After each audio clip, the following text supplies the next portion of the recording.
Welcome everybody. This is the fourth meetup of the Clarity Water Professionals community. It's kind of a bit of a mouthful. Today we have lots of things on. Well, we have two main things. Mark and Grant are doing a bit of a two-handed presentation. So they're going to be talking about, Mark's going to be talking about the transformation of information systems from storage and analysis of what happened and moving to communications based, and how information systems are going to become a collaboration space. Okay, so what news? I've got some news. Formbird has been listed with two procurement panels as approved supplier for local government. So, I mean, that's most of you guys are utilities, but so with Local Buy, which is operates in Queensland, Northern Territory and Tasmania, and LGP, which operates in New South Wales. Now, Mark, do you have any news? No, but I suppose we'll move straight on to the presentation. Is there any update on the platform? Only that we're now sort of actively deploying customers onto our version 4, which I think a lot of people or some of the people, none of these people necessarily in the room here have heard about, but we are deploying what is called our version 4 release, which is basically the sort of latest generation of technology underneath Formbird itself. So a move to a new version of everything, which includes the complete offline capability or ability to take a lot of stuff offline. So there's been a lot of work in that side. So probably, that just continues. And we're starting to roll out projects on that platform now. Okay. All right. Well, before we go to our main feature, I just wanted to say that we can always check out the recordings at any time. We have them on our website. They appear in our blog. They're also on our YouTube channel. And we will send you out an email next week just to alert you to the next meetup, but also with the recording. So without further going on, Mark, tell us all about the transformation in information systems. Look, it's more of an open discussion, like all of these meetups, which is intended to be very much a stimulation of ideas, consolidation of thoughts, and really how we're seeing it from a technical implementation point of view. This has been, I suppose, a conversation that we've had and a very large basis for why Formbird kind of exists. And what we're talking about is the move from, I call it the move from data collection to communications. And we've seen that with basically all technology over the last sort of 10 years, 15 years with the rise of social media, what have you, where the phone used to be our primary communicator. And now systems and data and richer forms of presentation of information have now taken over, if you like, from that, whether it moved from the SMS. And what I suppose this discussion is a bit of a stimulation to think of it as a total progression now, or into your internal systems and systems that you actually operate, and that includes what we're doing. We see that what we're doing in the works and asset management side is all about communications, and the more you use a platform or a system like ours for the communicating, in fact, you get that double benefit of actually having rich and accurate data, because if people are having to communicate, they have to be fairly accurate and concise about what they're doing, which actually leads to rich data, as opposed to someone historically having a piece of paper, coming home and filling it out with very retrospective of data. Whereas if you're putting it in live, we saw this very early in our genesis. Probably the earliest light bulb moment I had was, in fact, nearly 20 years ago now, not quite 20 years ago, 18 years ago. And that was actually Barwon Water in the water space. What they had developed with our first generation of technology in Focus One was a dashboard, which they called Focus Live. And because the data was coming in a live form and updating this report that was being refreshed quite literally minute by minute, they'd actually written a whole lot of queries against our data set to determine the validity and accuracy, and basically it was, I think, 107 business rules that they were continually checking. And what was interesting there is that they were trying to catch out any information or any gaps in where they felt they needed, improved either collection or action to occur to stay either within KPIs or just to be able to better report or whatever. And so that was a real-time presentation, and people were quite literally monitoring it and then getting back to the field crew again in real time to ensure that the correction was made at that point in time, rather than a week later or a month later or whenever it became, stale and old and invalid. And that was really a sort of a serious light bulb moment for us, because historically, when we were first engaged to develop our water solutions, was very much about just regulatory requirements, meeting the Essential Services Commission requirements, getting that data in there so that we could do GSL payments and we could manage that whole process. It obviously continued to grow to be a lot more about managing the entire end-to-end and operational. And so it meant, not just customer, it meant staff, OH&S, meant, and then it meant the assets and the asset value and everything else. So I suppose when we started to look at Formbird and look at what does real time mean and where does it really apply, a lot of it was actually enabled then by the smartphone and all these other devices that really then enabled that live communications, and that's where the social media obviously evolved. I always say that if social media was reliant on a green screen sitting back in your office, it would be not terribly social. You'd be very much unable to communicate in any sort of natural form and be very restricted in terms of hours and times and everything else. I suppose what this discussion really is trying to highlight a couple of things that we're doing. A lot of this stuff you'll be doing naturally, but I suppose it's more thinking about what maybe the next evolution of it can be, because we still find when we're dealing with customers, it's very much about still looking backwards and not necessarily looking forward. When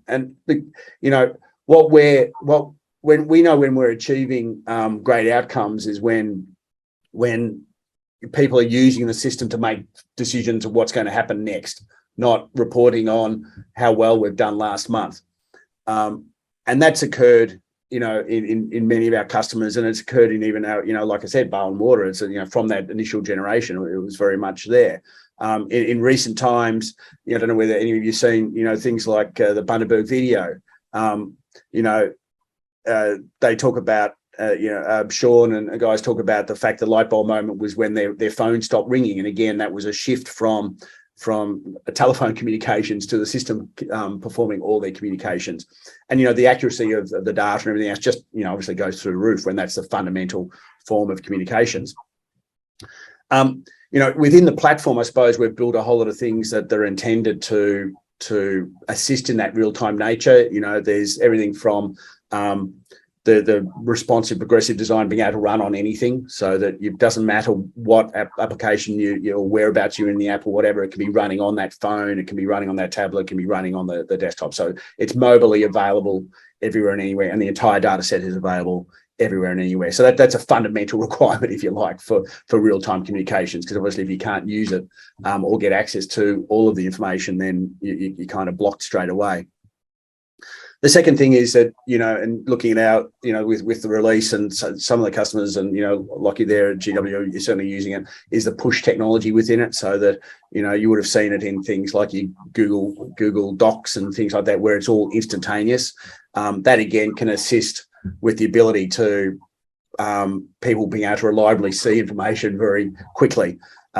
We've seen that even in our fleet application. Bundaberg, for instance, have used it extensively for, reporting instances and repairs in the field, and the supervisors not having to depart from the desktop, if you like, and actually seeing the photos and everything else coming through. So richness of data, multimedia is obviously critical for that kind of communications. Other sort of things that are, I suppose, more subtle that we're doing and looking at, and this is where Grant's going to talk, and I won't sort of talk about it too much, is having different views of the data for different users at a particular time, so that you're kind of using, you may only have a view of a single status change or something like that may appear through an SMS or an email or something like that, where you can interact in a very quick and rapid way to change a small piece of information but it is in, as real time as possible. So, the notification comes out, you only see that, you update that, and you continue on. And the other side of it is ensuring that, is the community, what we call the community of users.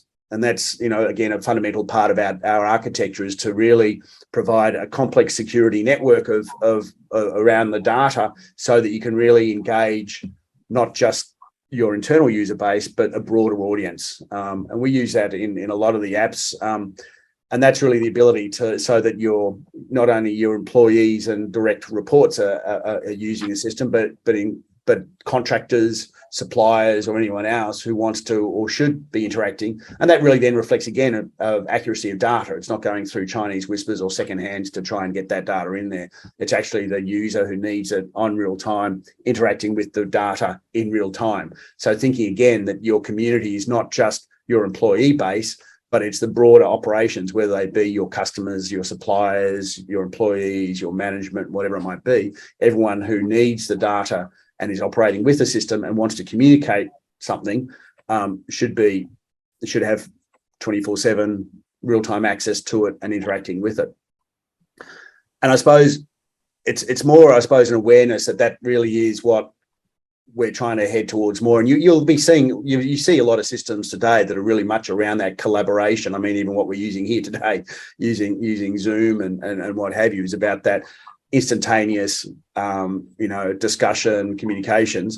And I think it's really a thought, trying to stimulate some thought around that and trying to make sure people are thinking in that sense and that term and that opportunity to be able to move away from, I just need to get my reports right for last month, to how can I communicate better, how can I inform better, and how can I include more people in that, and therefore reduce the effort, increase the data accuracy, and potentially all those other potential flow-ons, whether it be safety or whether it be improved asset information or customer information or what have you, that can come from that. And we're continuing to look at it from a point of view of also, just from the UI, how can we make it more attractive, or how can we make it faster, or how can we provide a better experience? Because the more we can get people enjoying that experience, and the more they're going to use it, the more information we're going to collect and the more accuracy. So that aside, I think what we'll do is we're talking, and I'll let Grant introduce his topic, but it's a continuation, I suppose, of this discussion, and looking at from a specific example, really, and just sort of saying, well, here's a clear and clarified example of what we're talking about. And again, like any of our discussions, it's there to be discussed. It's there to stimulate and take it from there. So, Grant, I'll hand it over to you. Sure. Yeah. So, so sort of just to illustrate kind of what Mark's been talking about there. I run, in case you haven't met me, I'm Grant Randall, and I'm consultant with Formbird and working on the Greater Western Water works management product, Clarity, and working pretty closely with Lachie, who's joined the call. Yeah, so to illustrate what Mark's been talking about, we've started development on a new self-serve entry and exit notification process for confined space entry. And this is a work in progress, so I can't quite give you the sort of full-on live demonstration right now, but we're hoping to get this in probably in the next 2 months, I would say. But I'll talk you through a little bit about what the current process is, and Lachie might chime in and talk about the problem there too. But I'm just going to share my screen. I think I'll use this one, desktop one. Okay, hopefully everyone can see that. Paul, is that? Yep, that's good. Right? That's great. Yeah. Yeah. Just. Yeah, so at the moment we have a confined space entry process that's really controlled from the operations control center, from the call takers, and we have a couple of people who are who are designated as confined space entry administrators, and they take the call, and they have to enter all the details about the confined space entry into this, fairly complex template.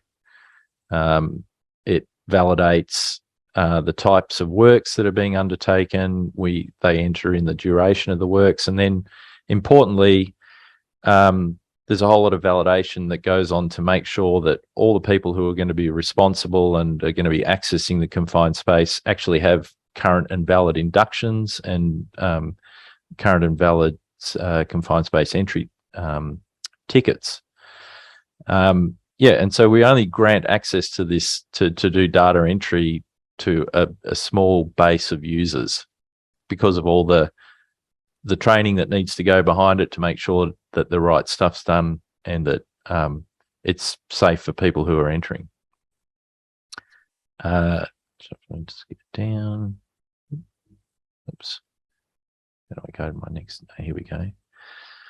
So what that results in at the moment is communications are external to Formbird, essentially. So we have some guy out in the field. He has to call in and say, I want to go into this hole, and talks to a person in the call center, and all the details get entered.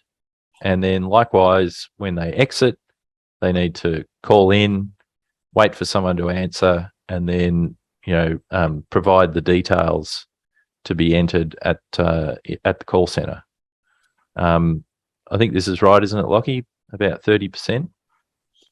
Definitely. Yeah, so we do have a dedicated line just for confined space dial-ins. So they do come through to the faults and complaints area, the faults area. But there is a dedicated line just for CSE call-ins, which is around about 5,000 a year. Right. So the proposal is that we're not necessarily going to open up the self-service to everyone, but there's certainly trusted contractors. I think this is the way we're going, isn't it, Lachie? That there are certain contractors that are trusted to manage the process, and so for certain confined space entries, we're going to allow them to self-serve their exit, and we're also going to down the track a little bit further. We're potentially going to open up to allow another trusted group to do their own entry notifications for particular jobs. So just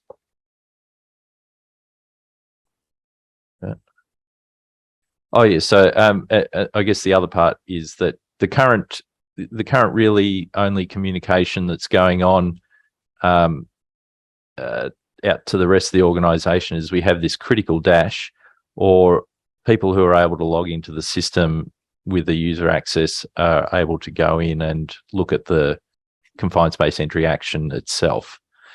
So this is kind of a view of the dashboard that's up and visible in the operations control center. So as I said, the idea here is that somebody should be able to get onto a device that they have in the field, and they should be able to notify their exit and potentially also notify an upcoming entry. So the first thing that will happen is when an entry is created at the OCC,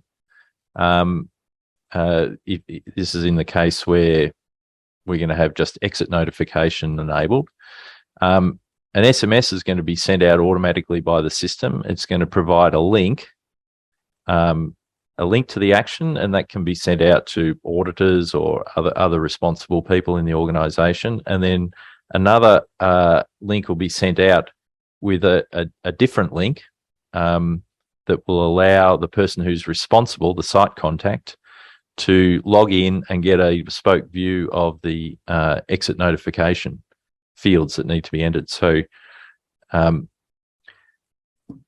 of the problems that would happen if we just let the person use the action that we have today is that there's an awful lot of unnecessary fields. Now, is everyone able to see this little video? This is what a current confined space entry action would look like on a phone. So you can see there's like a ton of information, and most of it's not relevant to someone who's just needing to put some data into exit. Okay, so they've had to scroll all the way down to the relevant fields and then scroll back up to find the thing that says completed. Too hard to do out in the field, difficult to read. Come on. So our proposal is to use the concept in Formbird of an override template, and that template will only display the necessary fields to the user at the time that they need them. So we can see here, this is the big button that says, I'm going to confirm the exit. And it hides all the other fields that are not relevant right now. And so the link that we send out in that SMS message will take the user directly to this view of the notification. And then when the time comes, as the entry is approaching the expected exit time, there'll be an SMS sent reminding the responsible person on site that they're getting close to the exit time. And then if the exit time passes and they haven't entered the data, then to say that they've exited, we send out an SMS to a wider group. So this is what it would look like to someone in the OCC, someone looking at the data that's not on site. If they're looking on their laptop, no gas entries, no images at the moment, and then we get someone to enter the data on their phone to say that they've exited. This is what it's going to look like. So they're able to enter the gas readings. This is a little bit slow, this bit.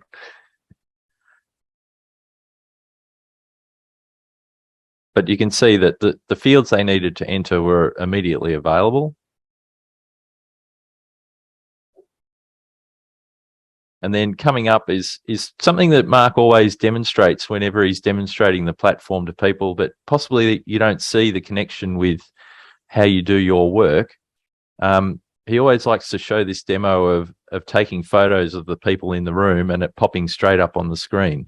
Well, this is a real practical use. So I've taken a picture of a picture on site and I've saved it. I'm making a couple of notes.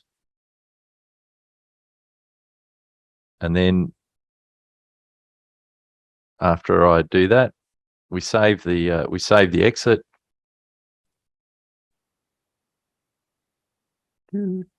Slowly.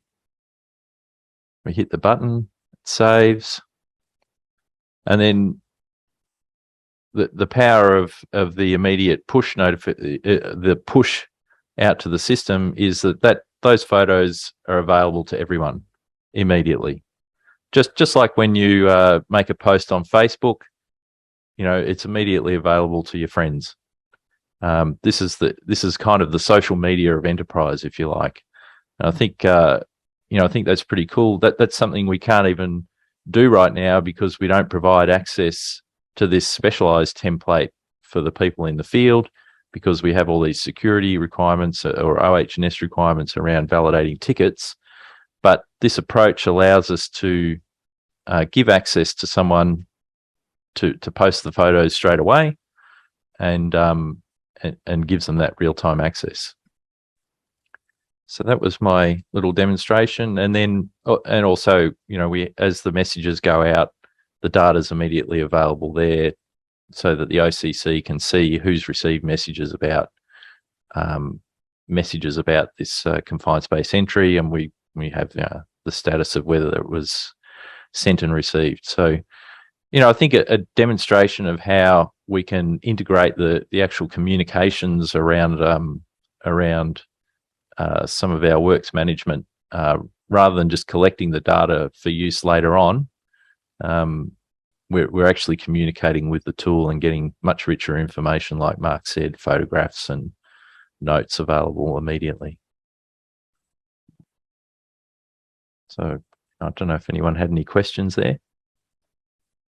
I suppose I'll probably just add a bit of context here to what Grant was presenting. Our current process for guys in the field is, rather than what was just presented, is they literally call into the OCC, they sit in a queue until they're able to have their call received. They then have their tickets challenged and everything else. It's probably about a 5-minute call. That then logs them into that confined space. We then don't hear from them again until they call back on that number. We don't have the ability to send warnings. We have our dashboard saying that their expected time is coming up, but unless we reach out to them, we have no real visibility of how that job is going. By implementing this, even just for the access, we can still go through the safety checks and challenge all their credentials on the way in, but on the way out, we'll save at least 5,000 calls to the OCC per year. It will also enable us, quite often, having been a contractor in the field previous to my life at GWW, there are times when they're busy that you may see it sit on hold for 10 minutes waiting to call out. And at the same time, the OCC might be concerned for your safety and they might be trying to call you. So as Grant said, this is the quickest way where you'll get a reminder saying you can log out yourself. If you've forgotten to log out, you'll receive a text message that will then prompt you to log out, and it'll just reduce the impact, even if it is just calls to the ops centre, but it'll also reduce the impact to the concern of the safety of those contractors who may have just unwittingly forgotten to log out of their confined space. So it's just one really good example of getting that data as soon as possible. And the photo at the end that Grant provided is just a little bit more on the end that proves that they have closed their confined space, that the manhole is closed, that the vat's closed, that the silo or the tank has been returned to its closed status. Here's the photo. That's a mandatory thing. It's now closed. No more communications required. So not only will it save us a lot of time and effort, but the guys in the field will be able to respond much quicker without having to sit on the phone. Right. We have Nina. Have you got a question? Hi, sorry. I have stuff going on in my office next to me, so I may have missed it. I'm just wondering, while they're on site, is there the ability that they can extend their time that they're there for? So often our internal, we don't set a time. They may be working in a well for 6 hours. If they are specifying a time that they're in there for, do they have the ability to hit a button on the phone and extend that confined space entry, or do they have to have a new permit? Currently, they don't. They wouldn't need a new permit, but what the messaging will say is you're within the horizon, so within 30 minutes, 15 minutes of your expected exit time. Yeah. Either call out now or contact the OCC to extend. I would have the ability to extend it on their behalf? Yep. So the OCC, they receive the call and literally it's just the expected exit time. Mm-hmm. You just bump that time up, which is the current process that the guys have. But it would definitely be a feature in the future rollout of this functionality that if we allowed certain subcontractors or contractors to actually extend their own times, then that would be a key that would need to be set. And then based on the template that we provide them, they would have the ability to change that. So we won't be implementing that from day one. We'll start with sign-outs and then sign-ins. But any extensions or anything, while it would be possible, we'd probably limit them for now, just so that we have that greater oversight of what's happening within the network. Because ours are the same for our external contractors who are conducting a sewer cut-in and they're working at a site we're not at. Yeah. They just want to make sure we're not jetting upstream of them. And same thing. I get a call in the morning and someone else might get that call in the afternoon and goes, oh, good, you're out, thanks. Yeah. And to be honest, our OCC has upwards of 8 staff on call at any time. So the person that signed you in is most likely not the person that's signing you out. Yeah. So it's entirely managed by this process. Mm-hmm. And it just does get down to the credentials and what level of role or activity you want to allow for those contractors. All right. Awesome. Thank you. Yeah, and certainly from a development point of view, to add that extra functionality in, if that's, when I think once people are comfortable with this self-serve approach, to add that extra function in would not be a big extension to what we're doing already. So.